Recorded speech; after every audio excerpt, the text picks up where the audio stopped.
Welcome to DFS Insights. I'm David Geislinger. I'm joined by my cousin, David Grant Jr. The teams up on the block are the Phoenix Suns at the Los Angeles Clippers.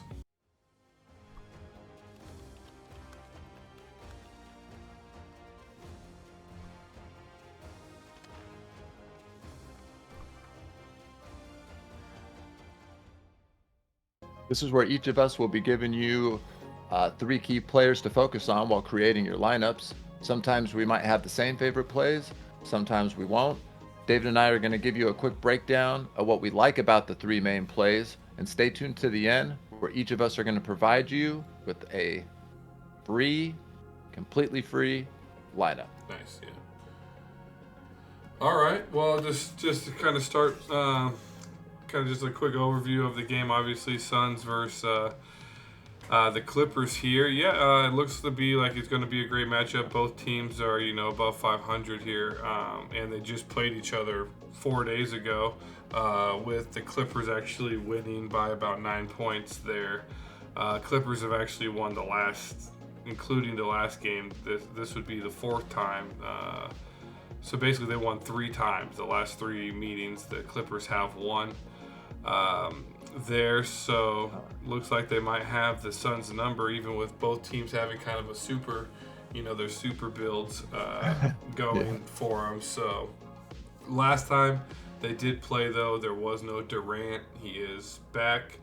Yeah, and I'll let you kind of discuss, the next part of, kind of basically their situation where they're in with the how many games they've played and such. So if you want to take over there. Yeah. Basically, both teams are coming off a back-to-back and a 3 games in 4 nights. Specifically, Phoenix, they played on the 5th. They played tonight, and then they are playing tomorrow.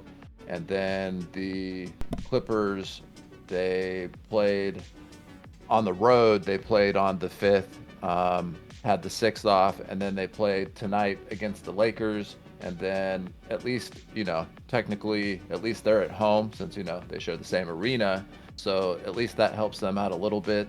But that, I'll be interested to see how that affects the minutes of all these guys, of the starting 5. Because both of these teams' starting 5 are loaded. I mean, it's I'd argue that the top. These guys are all stars. Let's just put it that way. Yeah, but with that, they're all long-term veterans too, in those long minutes and 3 games and 4 nights and back-to-backs. Yeah, that puts a toll on these older people. Yeah, and I mean, it's actually with Durant not playing, and he actually missed. It looks like he missed about 3 games, having a little bit of a hamstring injury.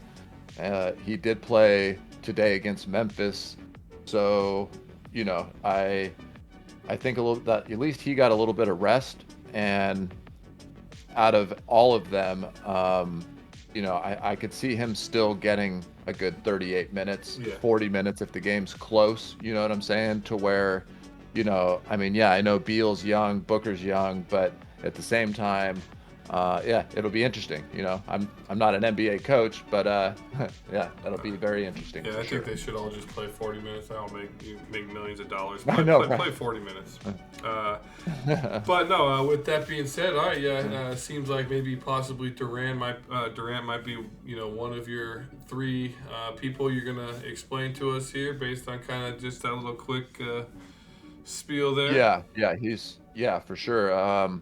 As I was making my lineups and everything, it was kind of weird. I was finding myself going either for Suns or for Clippers because of the just by their names basically. But as I kind of dove in, Durant's definitely one of my main plays. If not, he's kind of my 1B.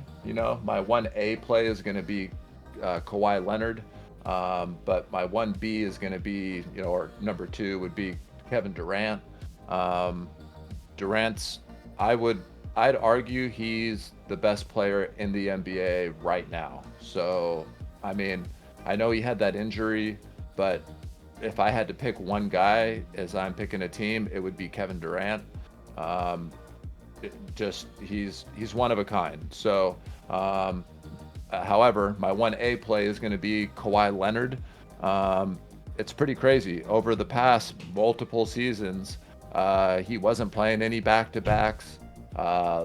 He was taking time. It was always resting, rest here, rest there. But, I think the NBA and the whole world kind of came down on him for that. And this season, he's actually been playing a lot of minutes on back-to-backs. He's been playing the 3 games in 4 nights. Um, I don't know if that had to do with the in-season tournament, if that gave them, a little bit more reason to play. But nonetheless, I think I can finally have trust in this. And the Clippers have won 7 of their last 10 games. Right now they're currently sitting in 4th in the Western Conference, right above the Kings. And I know that they want to keep that train rolling. So my my number one play is Kawhi Leonard. I mean, this guy does it all. Even though he is on a stacked team, when it comes down to it, he is the best player on that team. I'll be honest, I've never been a big Kawhi fan, just because he seems like a weird dude and not a leader.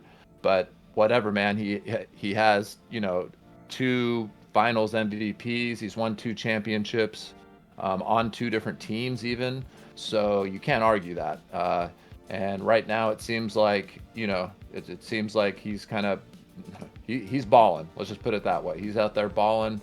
So that's going to be my first play. My second play is going to be Kevin Durant. With this being on a back, 3 games in 4 nights and everything, I think Kevin Durant is going to get the minutes and get his flow back. And again, the good thing is when people go to game log troll, they're going to see the 0 there, and that changes everything. As far as that changes everything from how Booker did, how Beal did. If anything, those guys should have stepped it up and had a bigger game, arguably, because Durant was missing, and he's the best player on the planet. So I could see him, he could take any game over at any time. He shoots lights out. He's a 7-footer. It's going to be hard not to have him in my lineups. And then my number 3 play is going to be Paul George. Man, with him and when him and Kawhi are out there, just great things happen. He got on the third, he had 33 points, 7 rebounds, 3 assists, 2 steals, and only 1 turnover. He's been doing great at taking care of the ball lately. He had 3 turnovers against the Lakers, but 2 turnovers against New Orleans and 1 against Phoenix. And again, the ball's in his hands a lot, so that's definitely saying something. So those are going to be my 3 main plays. What do you think about that? And then what are going to be your main plays? Yeah, no, I like them. I'll be curious to see what a lineup looks like with all 3 of those, as they're all fairly high salary players. I'll be curious to see what the flex players, the low salary players that you would fit into the lineup to kind of complement them. But yeah, no, I think they're definitely good plays. So yeah, no, I agree, because one of my three is Paul George. So Oh, okay, yeah, and the ownership thing here with all these superstars. So we're going. At most expensive is going to be is Kevin Durant, and then we got Booker, then we got Kawhi Leonard, and then we got James Harden, then Paul George. And it's like, man, the ownership. This is going to be fun. It'll be fun seeing the ownership of the MVP, the star, and the pro, and how we can kind of mix some of this around. So it's going to be a good time. What are your 3 plays that you're looking at? Yeah, so the first one I'll just kind of branch off since you were talking about Paul George. I like him. Like you mentioned, he did have all those pretty good stats. Last time he played Phoenix, got 51 fantasy points.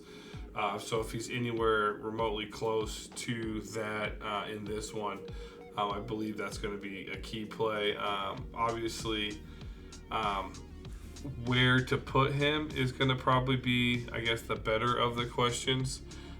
Do you play him? Is he an MVP? Can he be? Absolutely. But with everybody else on the slate, that might be a good pick because people see Durant, Leonard, Harding, Booker.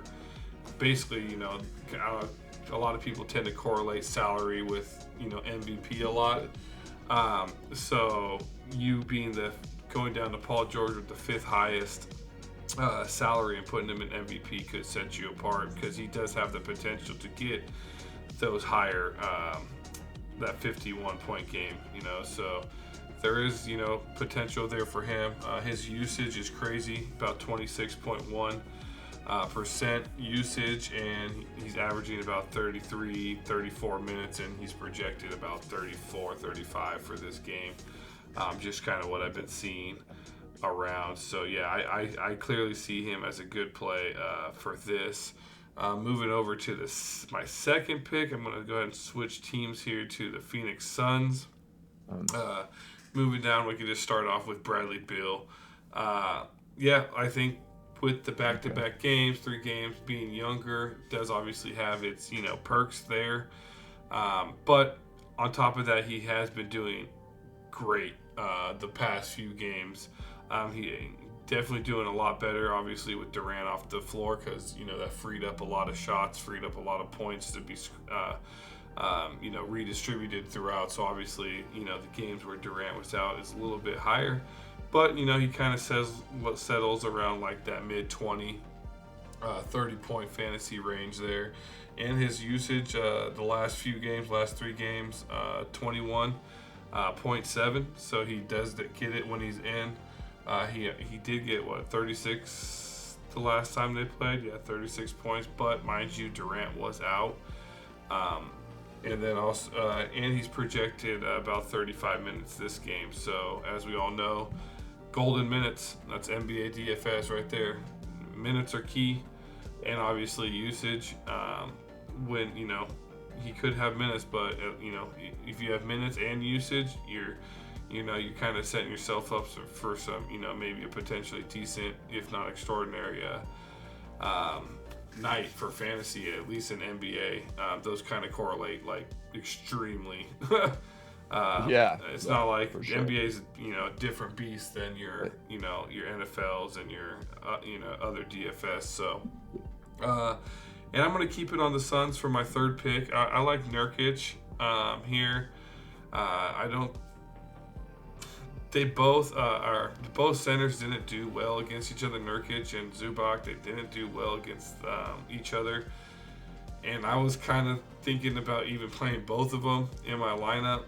But, I kind of typically don't like to do this, opposing, center kind of thing.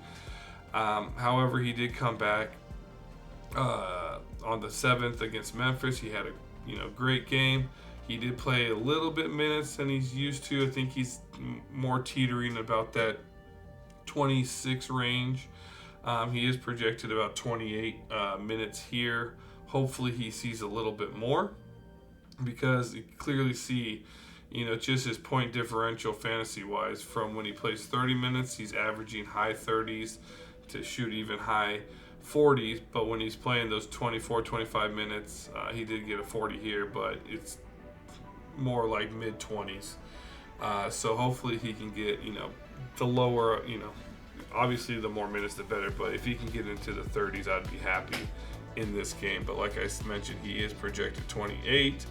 His usage is only about 16, 17, and I think that's with Durant, Booker, and Beal. I mean, it's hard to get the ball from those two monsters. So I like him. He's at 10.5. So if you are going to try to save just a little bit of money, going over Zubak, who's 10, so you can save just a little bit of money there. But yeah, those are basically my three that I'm going to roll with for this matchup that I feel that are going to, be, I have a good feeling they'll probably be in the optimal.